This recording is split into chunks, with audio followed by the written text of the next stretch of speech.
We are here with Marie from OCR, and we just wanted to get your feedback on a couple of amazing stories from Essex. The first one is Burnt Mill School, which I know you know quite well. Yes. And obviously Kristen has been heading that up, but lots of amazing work from everybody there. And so basically what they've been doing is doing lots of big projects with year 7s and 8s to get everyone engaged. We've actually had one of the winners from our local heroes competition in Essex recently, has come from there. Cooper, who won the competition by submitting loads and loads of tracks that he'd been producing. But also one of the students at the higher end of the school who was a previous winner, but who also then went on to take part in the Grime Opera, doing the live Ableton stuff, and got his GCSE, but has also apparently is just about to sign a record deal. So we wanted to just talk about Burnt Mill as an example of, different routes to progress through school and access qualifications, and just, kind of what you would say to other schools and talk a little bit about that.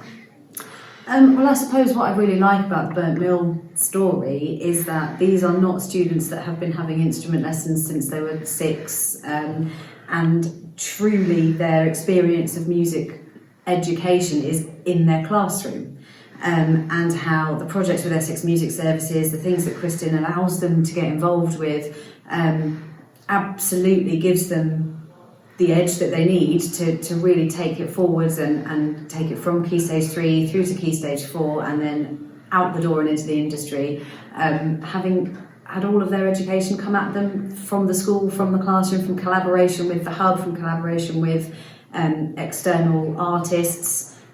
And it's just a really nice example of a different way to that traditional one that people have, the perception that doing a music GCSE is for those of us that play an orchestral instrument and learn our grades, and those are the pieces we present for GCSE. And it's just exciting to see that there is another way through it, and not only is there another way, but it is just as successful.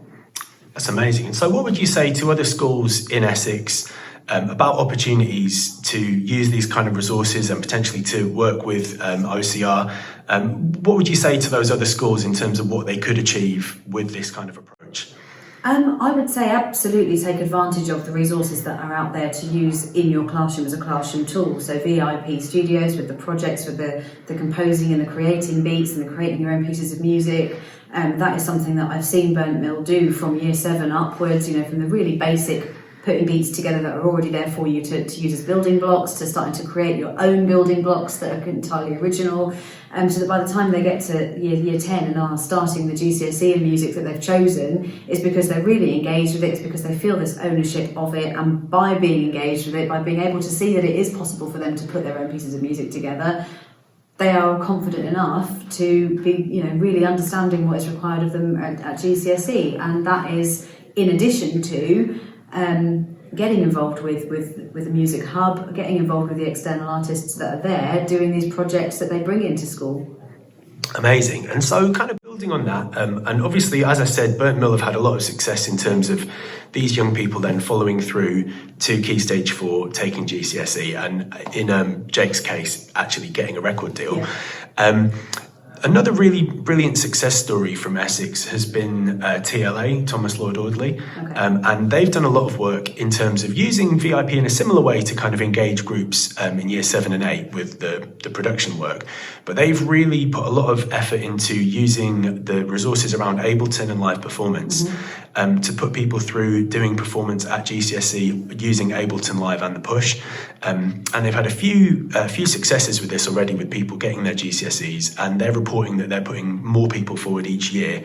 And what they've been doing is using the videos and using a tutor who's going in regularly to kind of support that work. What would you say in terms of the sort of OCR take on people using live electronic performance as a way to get a GCSE? That is something that we have encouraged for a long time.